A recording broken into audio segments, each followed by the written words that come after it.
Hey, what's up, guys? Welcome to the podcast, The Talk with Martinez. We created this to motivate musicians, worship leaders, and creators to take their talent to another level. On today's episode, we have my good friend Melton. He's one of my favorite drummers, currently on tour with Christine DeClario on the US tour. And please, don't forget to subscribe, and hope you guys enjoy it. Hey, what's up, guys? This is Benny Martinez. This is our first podcast on the road. Let's go. This is my first guest, Melton, bro. Thank you so much for saying yes, for being a part of this. Of course. Bro, you know I love you. You know you're my white brother. Of course. The gringuito. And I'm super excited about this, bro. Thank you so much, for saying yes. And yeah, bro.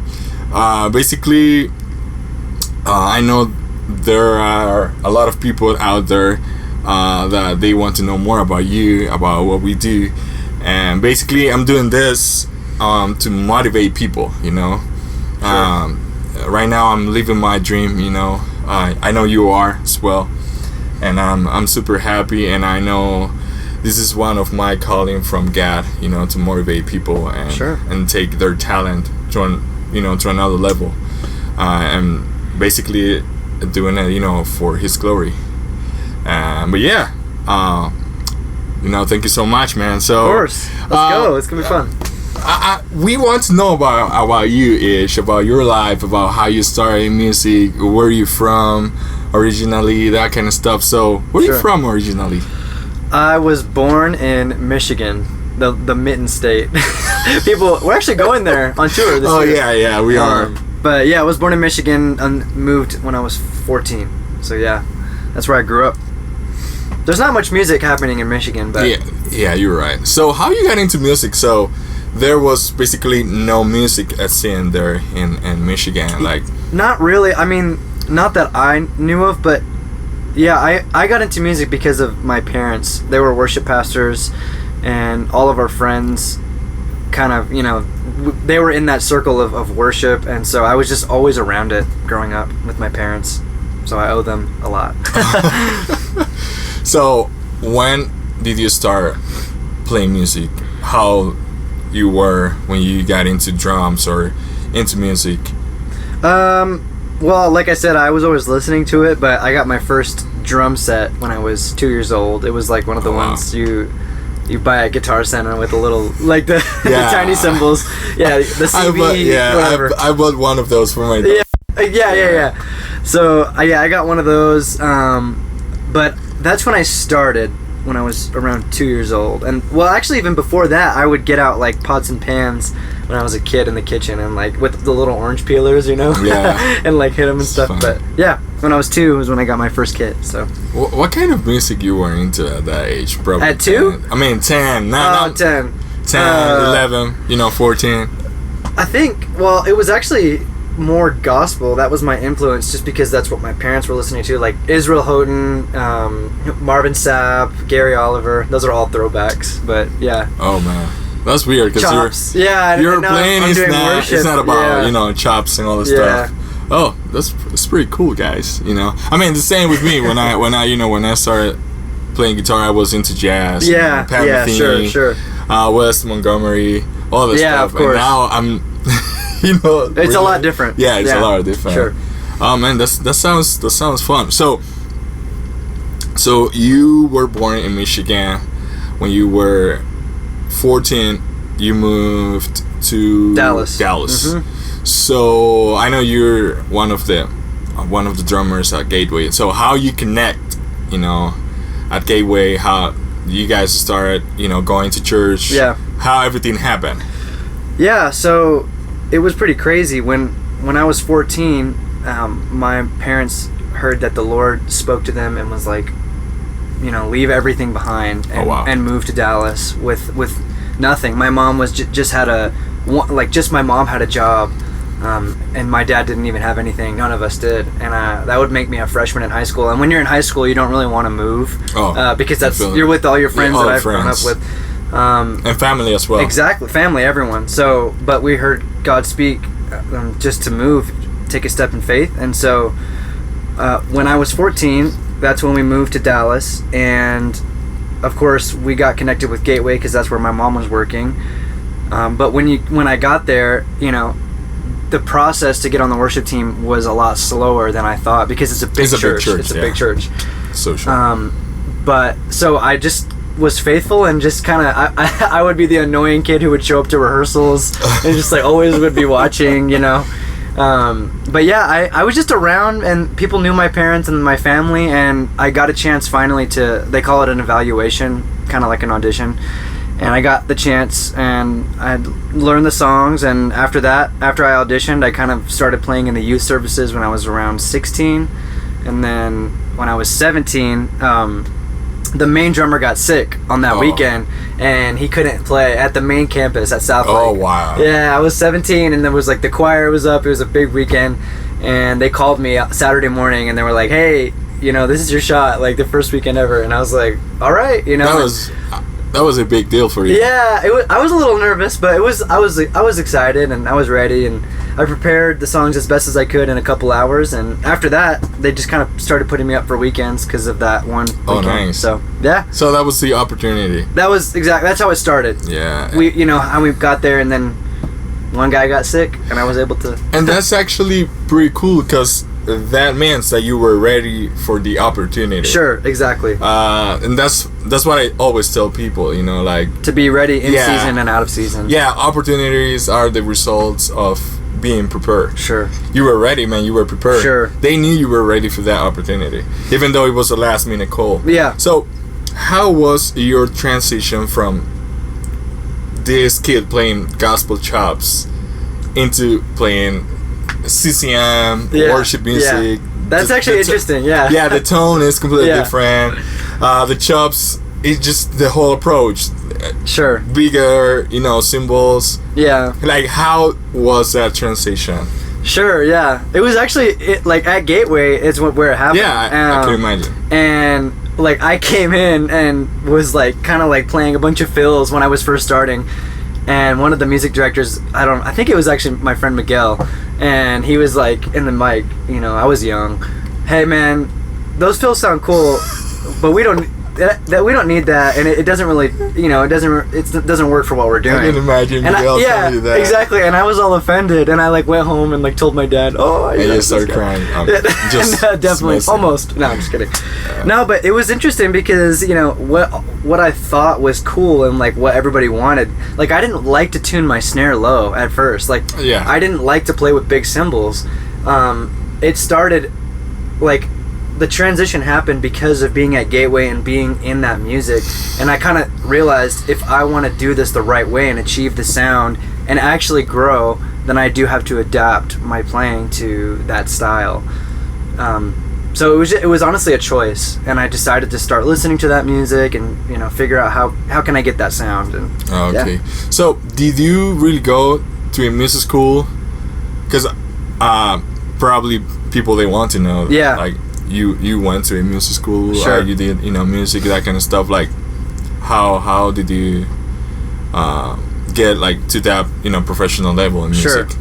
I did go to music school. I went to University of North Texas in Denton, and it's a really, really prestigious jazz school, and it was cool, but I was able to get there because of jazz band in high school. We had like a full jazz band with drum set, guitar, everything. I did that for I think 3 years straight, and that kind of like got me into that. And all my teachers and stuff kind of were pressuring me to go to college to do something. Yeah. So I was like, okay, like I guess music, because that's what I'm doing. And so I decided to audition at University of North Texas, and I think just because of jazz band in high school, it allowed me to know enough to get into the school. But I actually only went for a semester, and then I dropped out. Because of actually opportunity at Gateway, I started traveling, and they started asking me to do more.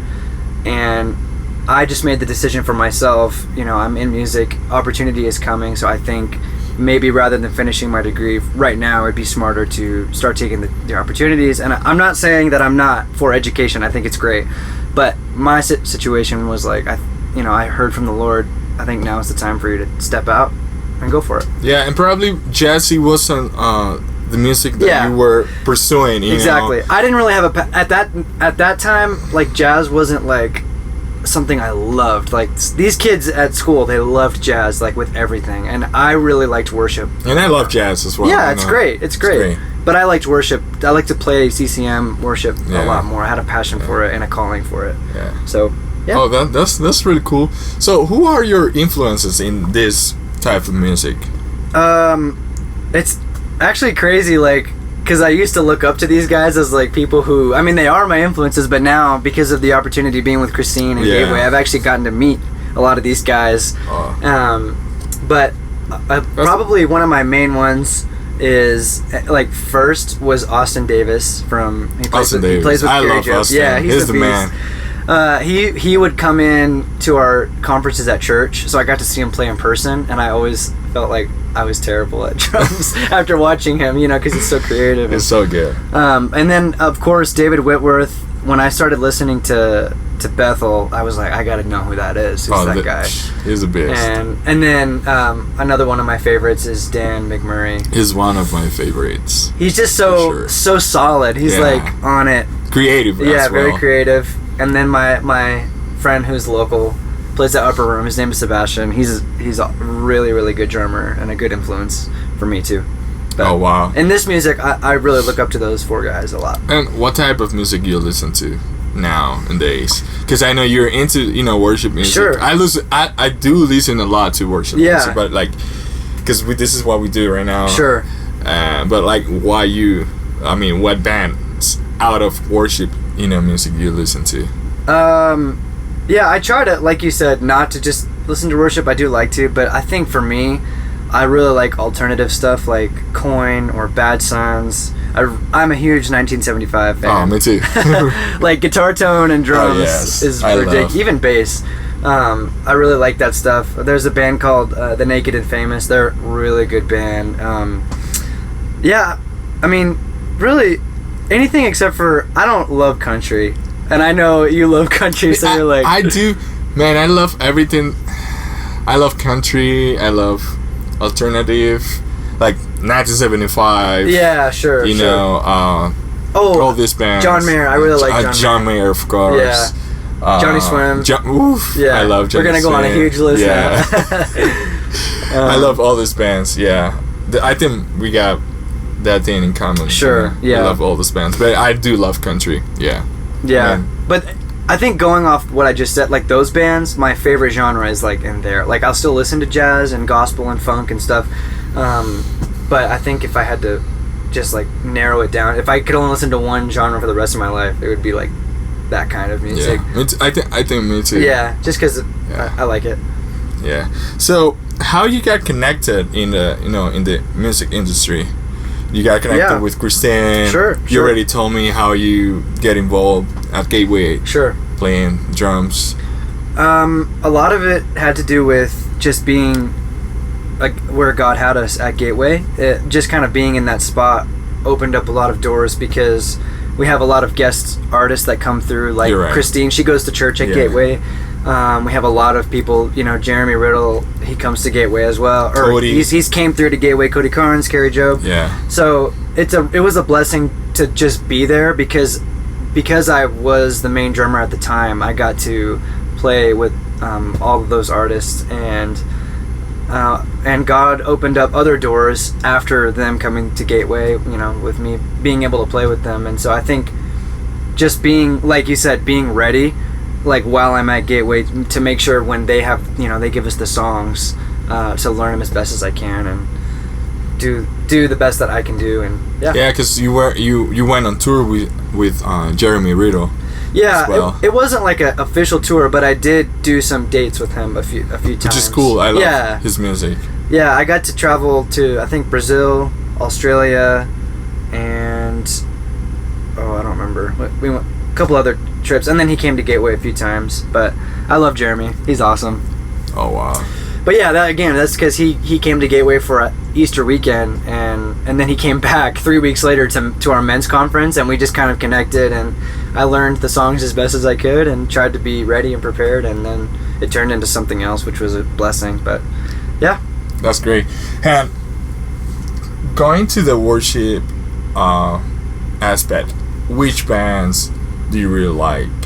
Sure. You like Hillsong? I love Hillsong. Bethel? I love Bethel. Which one is your favorite? Like, oh, this is my favorite band. Like, in the worship? In the worship. Well, I mean, it always... I mean, Bethel, because I really like the way the drums are mixed. Like, Have It All is one of my favorite records of all time. It's one of but mine as well. I've actually been kind of, like, with parts and mix, I've been leaning a little bit more towards Elevation right now for drums. Really? Yeah, I just really like the parts that guys are coming up with, and the like especially on this new EP they just released. I really like this new EP. There's some really cool songs and parts that I really like. But yeah, those, like, if Bethel and Elevation, I mean, Hillsong is always great because Dan, he plays there. Oh yeah, but, I love Dan. Yeah. Yeah. But yeah, that's really cool. So, do you like? This is a really interesting question. Do you really like being on tour better than playing at church? Like, which one? Yeah. Which one you like better? Just, staying at being at church every Sunday, or being on tour? Sure. Well, that's a tough question. Honestly, because I have done both. Like, last year I was more home. This year now I'm more on the road. I'm seeing that each one has different challenges, and each one has different benefits, or like plus, there's each one has cool stuff, and like, because it's fun to be on the road and it's fun to be at home. I think it really depends on what season of life I feel like that I'm supposed to be in. So if Lorraine and I are deciding, like, maybe we wanted to have kids and settle down. Oh, he's married by the way. Yes, my wife. Yes, Lorraine, she's amazing. If we wanted to settle down and have kids, then maybe I would want to try to lean more towards being at home. But right now, like, she's on tour with me, and it's amazing. This guy is super lucky to have his wife. It's a blessing for sure. All year we've been traveling together, and so we've been able to be together and be on tour. So I think, honestly, for me, it's not really one or the other. I like it to have a balance of both if I can. Because me too. I think I think it's good to have time at home to where you're not away from your family too much.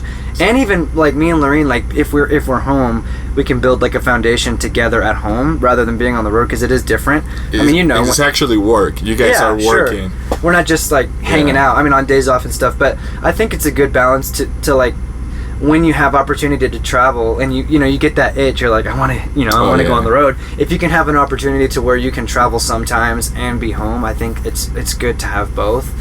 But I don't think one is better than the other. It's just what do you want in that season. Yeah, you're right. And I think when you're on the road, it's a completely different situation. You're gonna show up.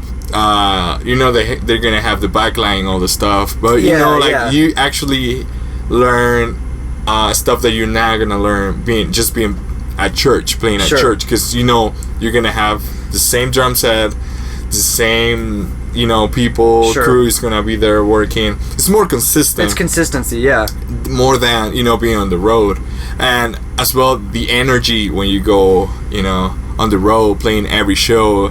The people, the reaction from the people is, is sure, and the energy is different. Yeah, it's way because, when they show up for like a concert or a night of worship, they've prepared, like, they've paid, they're ready, they're like, oh my gosh, this is gonna be so much fun, and it's not to say that the worship experience is better, but it can be more high energy. Oh yeah. But sometimes, then again, at church we have, like, conference, and that comes around and people are so ready, they're ready, they've been preparing for it, so it's just they're both great. They're both great. It just depends on which one you kind of want to do at that time. I mean, if you're home for sure you want to be playing at church. Of course, yeah. And sometimes, but I've learned something in the last, since I moved to Nashville. I've been there, and just taking all this time off from playing at church, just going to church with my wife and my daughter, even it's been really healthy, Yeah, that's just, awesome. Getting the word from God, and it's just been great. Sure. And sometimes musicians, we don't know that, Sometimes we need that break. Just go to church with your family, and receive the word, and spend the time, taking that time off. That's really healthy as well. I agree. And I totally, recommend that to every musician. Not always you have to be on the stage, playing or on serving, tour. or on tour. Yeah, it's good to take time off, like, for sure. Yeah, I have a question, bro. And I know a lot of people, they ask you the same thing. A lot of people, they ask me the same thing as well. What do you recommend to a really young musician that wants to pursue music, as a profession? They want to do this for a living. What is your advice to them? So would this be to someone who is like just starting, or someone who's kind of been like playing at church a little bit? Both. Okay. Let's say both. Okay. Because you have people. I'm sorry. You have people that probably they're still in high school. Yeah. They're about to be done. But you have people that they're done with, high school, and they're just not sure about it. Yeah. Because they're afraid of, I'm gonna make a living. I'm gonna be able to pay my bills. Sure. That kind of stuff. Because I went through that at one point in my life. But I know probably. You've been through the same, situation. So it would be good from all our friends, the guys that follow you. Sure. To hear that from you, your testimony, like why you recommend to this. Yeah, because I have gotten that question a lot. Like, guys who are in high school. We all get that. They don't, they don't know. They're like, what's next? I really think it doesn't really. A lot of people think that it, like, they have to make it happen themselves, and it's not that you can't like do things to be prepared, like we talked about earlier.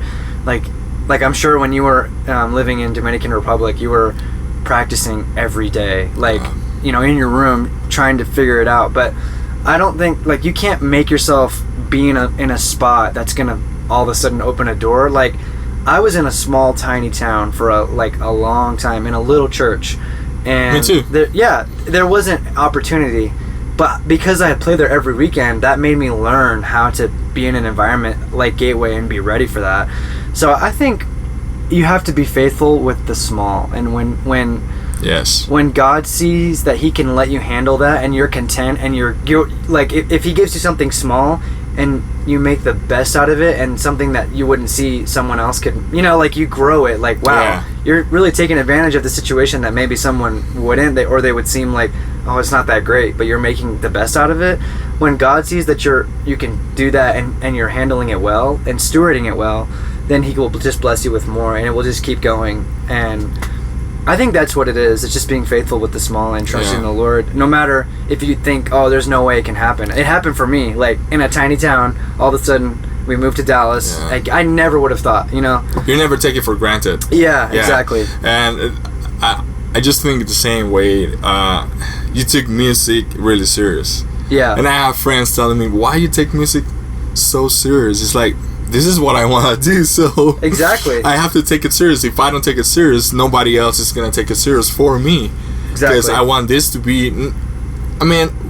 We could call it our jobs, but at the same time, it's ministry, And God is looking at us, like, what are you doing with the talent I gave you? Mm-hmm. And that's exactly right. Yeah, I think, that's it. But on the technical side of it, like, because I want to make sure I touch on, of course, the spiritual side, but like the technical side, it's like, if you're wanting to pursue a specific genre, for Christian worship, like, my advice would be to, like, be the best person on the click, like, especially for a drummer, as possible. Like, in your room, like you're practicing to that click, like, and like you can play to that thing like nothing. And listening to that style, that's a big part of it. Like knowing how to, like, tone is everything in worship. Like if you have a snare tone to where an engineer barely has to do anything, then that's a really good thing, because it just makes everybody, it inspires the musicians first of all, but it also makes the engineers be like, man, that guy's he's great to work with, you know. It's I don't have to like, oh, you know, can you change the tones? So I think in worship music, if you want to start traveling and doing all that stuff, of course be faithful with where God has you, but like learn how to like do those tones. Like how do they get that snare tone? How do they tune their tones like that? I want my cymbals to sound like that. Like just start messing with that stuff. Yeah, and that's really important, because I think every type of music is a language, basically. Yeah, you have to learn that language. Yeah. We basically, you have a jazz background, I would say it's the same as me, and we have to just get involved into that and start listening a lot. And now you just said something really important, like you have to be easy to work with. Yeah, I agree. An easy person to work with. And honestly, sometimes it's hard. You could be the best musician, sure, but if you're not easy to work with, it's gonna be really hard, you know, to get along with all the guys with the band. Because basically we're on the road, but when we go on the stage, it's for about an hour and 30 minutes, 2 hours. The rest of the time we're hanging out. We're basically together. Yeah, well, I think someone said it. It was like I think it's like 80% hang and 20% playing. Yeah. So once you get the gig, then you have to learn how to like not be like super annoying, or just chill and like easy to work with, like you said. Like try to make everybody else's job around you easier, so everybody wants you a part of the team. And I mean, even I forget that sometimes when you've been doing this for so long. Like it's a good reminder for everybody, not even if you're just starting, but anybody who has a gig right now, just to remember to be easy to work with and try to help out as much as you can. Yeah, so. and I think that's really important for every musician. But I mean, when I was starting this, I thought it was only being a really good musician, and like that was it. That was it. Yeah. They're gonna call you, but I've learned. I know musicians that are really good, but they're really hard to work with. They're not easy. Yeah. People, So. Well, I mean, you and I probably both know people who maybe have lost a gig because of just because of solely the way that they treat people, which is unfortunate. But it's a huge part of it for sure. Yeah. I 100% agree with you. Yeah. But sorry guys, my wife, she was calling me, so. Okay, I'm not at home. If we didn't talk about that, wife is the priority in your life. Yeah. Not drums, not guitar. Not guitar. Wife. Family is first, because if one day we don't have the opportunity to be doing this anymore, family is going to be there all the time. So 100%. But yeah, that's, and like you were saying, that's really important, to be a, easy person to work with. Sure. And I recommend it to all of you guys, Ish as well. So, hey Ish, have you ever, you have done work for me in the studio. So, how you got into that? Well, actually, when I started traveling with Christine, it was you guys. You and Danny were my first ever really... I think I was the first one. I think so. Yeah, you have bragging rights. No, I think it was... I'm doing a mess here. Come on, bro. Yeah, I think it was you. Like, I wasn't really recording. Like, I had done a couple stuff for Gateway in their studio, but nothing like out of Gateway. Like, by myself and like a legit like recording. So yeah, I mean, it was with you guys, and you gave me the opportunity, and I was like, oh, like this is kind of an outlet. It's going towards something else for studio work.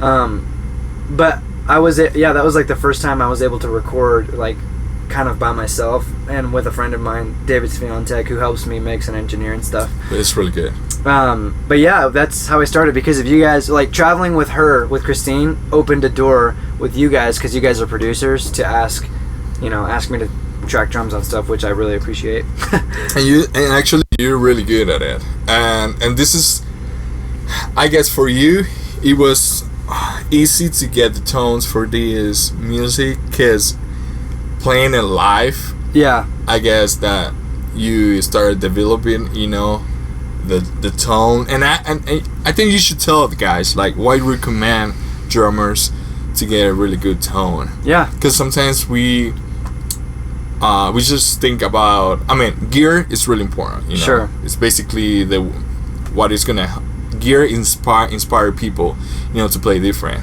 And really gear does that to me. Sure. When I grab a different guitar, when I grab my Gretsch. Yeah, it inspires you. Yeah. Ooh, Yeah, so the same thing with you guys. And sometimes we just get stuck because we think we don't have the right gear. Sure. And it helps, but it's not everything. Sure. So what you recommend to all these guys if they don't have the right gear, the cymbals that you have, the drum set that you have, why you recommend them to start learning about tone? Yeah. Well, get ready for the answer. This might be a long answer. I really like talking about tones and gear, but first to touch on what you said about gear, it does inspire you. Because I know when I get a new snare, I just got this new drum set for the tour we're doing right now, and it's honestly opening me to play like different and like just because I love the way it sounds. But tone comes a lot from the way that you play. Like when you pick up the guitar, it just sounds like Benny to me. Like it sounds like obviously every guitar sounds different. And the same with Lemuel. Lemuel's playing a virtual, piano, but it's still in his fingers sounds like him. Same with Danny. So developing your playing and your hands is a big part of it, because even people will sit down on my kit and I'll go to front of house just to hear it, and they'll even tell me, well, it doesn't sound like the same as when you hit it because it's different. So working on the way you hit is a big part of it. Even if you don't have good gear, still you can make not that good or not that expensive gear sound good just because you're hitting it right. And that's snare, like doing a rim shot on a snare instead of like just hitting it with the top of the stick, like every hit like a consistent rim shot. That's a sound. Yeah, that's part of tone. Yeah. Toms too, like if you're not choking it out, making sure you're hitting like right in the middle and not hitting the cymbals too hard so they're choking out. It's really like a big part of it is the way you hit the drums. And you don't need to have like the most expensive drum set to make it sound good. It's like to hit it right, you know what I'm saying? Yeah. A lot of it does have to do with tuning. So we can talk about my approach to tuning. On a snare drum, and heads have a lot to do with it. I like Remo. It's my personal preference. I think they have really solid stuff, and I'm able to get the tone that I like out of it. But with tuning, I kind of have the bottom pretty tight so that the snares, like the actual snares on the bottom, react faster. So you can loosen it or tighten it depending on what you're going for. But if the head's tight, then it's like a fast, like crisp sound. And then the top, I have this like key that helps me, but on the top isn't like anything specific. Like it has to be exactly like this. The top is just I go until I really hear that it sounds good, and then I use a ring and a moon gel, and that stuff is like $10. I have a question about tuning the snare. Okay. Because we all in the final mix in the front of house, we hear the snare like. Yeah. Do you really tune your snare low? I mean, okay, that's a really good question. Because it's not as low as you'd think. Yeah, because I know a lot of guys, they tune it really low. Yeah. And at the end of the day, the snare is not cutting in the mix. So that's a great question. It's not as low as you think. I wish I had my snare here so I could show you. But that big sustain that you're really hearing is coming from the bottom, because the snares, a lot of people tighten it too much and it chokes the snare, and it's like, and that's all you're getting, But on my snare, it's not tuned that low. You just kind of get that because the snares are rattling a little bit. Yeah. Not too loose, but you really are getting that crack, and front of house is the one that's boosting that low end, especially because I have an 8-inch. there's a lot of low end in the snare drum. So that's a good question. The secret to the snare is not tuning it too low, because then if it's too low, it's not going to sound So what huge. you do anything special on in the bottom of the snare? Well, that's what you loosen it just a little, so the snares, like on the snare strand, and I have the 42-inch snare strand, so there's more sustain and you have more to work with. But that's it. Just loosen it to make sure it's not too tight.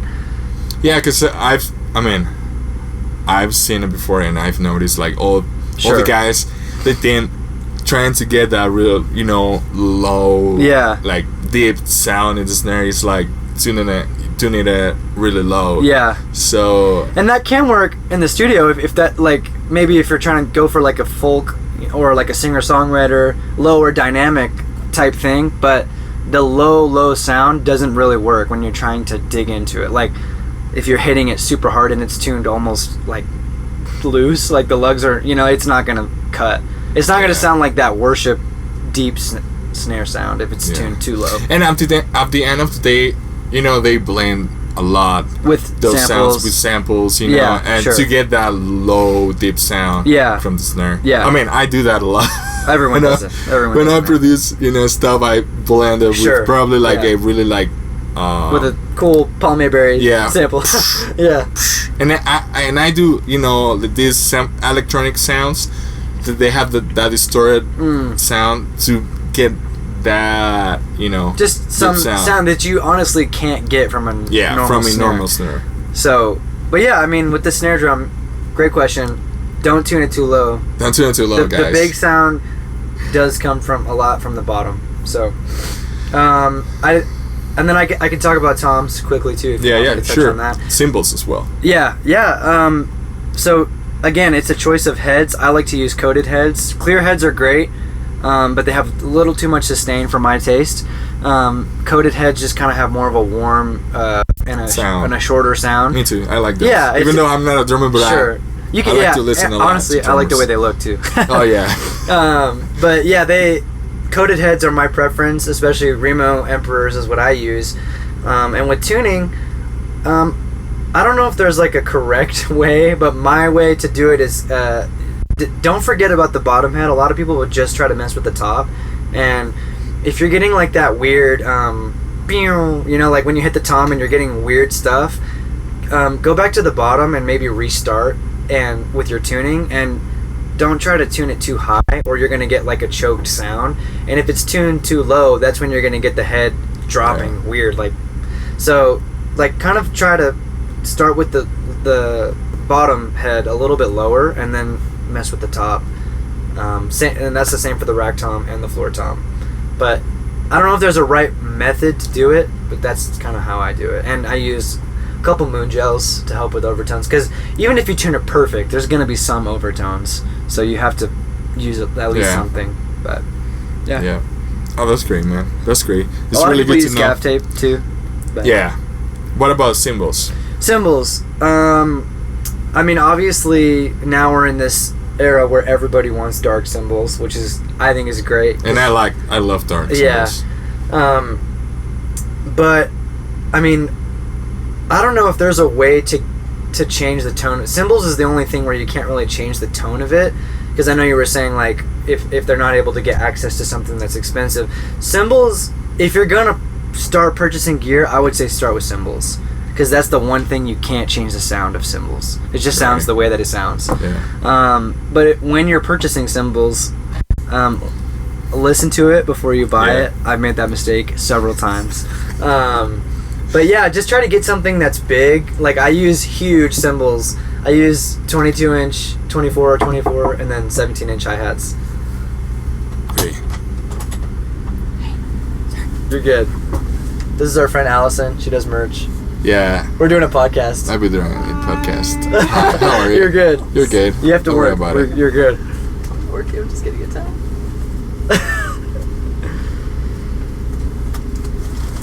This is real life, guys. Real life, guys. On the road. On tour in the bus. I am so sorry. You're good. Hey, you're good. We've already had to cut it, so you're fine. Oh, okay. Yeah. All right. So yeah. Well, so we were talking about cymbals. So Yeah, when you're purchasing cymbals, I would say try to like my setup is big. I think I was saying I had a 22-inch crash, 24-inch ride, 24-inch crash, and 17-inch hi-hats. And so this kind of music, go big or go home. Yeah. You know, you can get it done with smaller cymbals, but it is harder.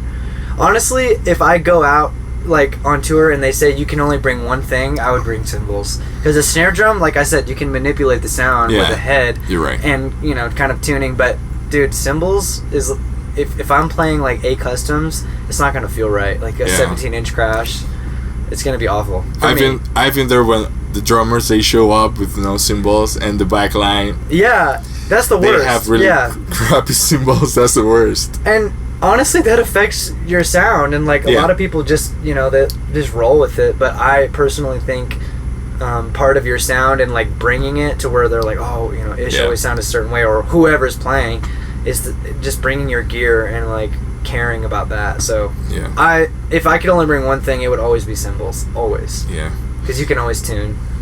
So. And one of the things that I like about being on tour on a bus is like that you're able to bring your own gear. Of course. And you know it's gonna be really consistent. Every night it's the same. Yeah. Yeah, the same thing with my amps here. I love the tone I'm getting from my guitar tone. Thanks, man. But you know, it's great, man. The same thing with you, with the rest of the band. It's just great, you know. But yeah, bro, Ish, bro, it's been a really good talk. Thank you, bro. Thank you so much, bro, for being here. Of course. And bro, it's been really fun. We're gonna keep doing this. Yeah, thank you for having me, being a part of it, and hopefully someone listens to it. Yeah, and it helps someone out there. Yeah, we just wanna bless people with this, honestly. Yeah. But no, honestly, I've had a blast doing it. You're inspiring me to to want to do my own. Let's do it, bro. Let's do it, man. Let's do it, bro. But if you have any other questions, if not, we're good. I think we're good. Hopefully, I answered all of your questions. If not, my Instagram is @ishmelton. You can DM me, and I'll try to get back to you guys as much as possible. Yeah. Make sure you follow Ish Melton on Instagram, YouTube as well. Yes. And this guy is basically killing it. Basically killing it. Bro, love you, and thank you so much for being a part of this. Of course, man. Bro, until next time, man. Yes. Woo. And guys, for sure, don't miss our shows with Christine.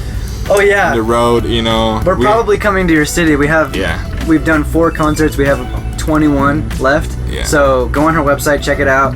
We're gonna be hitting a lot of cities coming up soon. So right now we're in Denver. Yeah, we're in Denver. But if we're coming to your city, hit us up. We'd love to grab coffee and just hang out. Yeah, let's do it. Yeah. And until next time, guys. See ya. See ya. Bye.